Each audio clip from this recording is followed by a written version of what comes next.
Heritage Flight, as well as the 70th anniversary of the United States Air Force. I'd like to take a moment to describe the unique history of what you're about to watch. In 1997, the leaders of Air Combat Command assembled a select group of retired military and civilian performers to celebrate the 50th anniversary of the United States Air Force.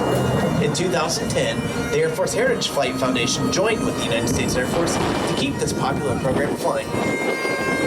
From this gathering was born the Heritage Flight, a unique visual representation of Air Force history from the days of the Army Air Corps to the present. What started out as a one-time event has grown in popularity and demand, and now, Heritage Flights are performed at air shows and special events in the United States and around the world. Please turn with me now and watch as this rare formation approaches from behind and to the right. Flying in formation today is a World War II era P-51 Mustang Bald Eagle, piloted by Mr. Jim Beasley, and the United States Air Force's F-22 Raptor, piloted by Major Rob Dickinson.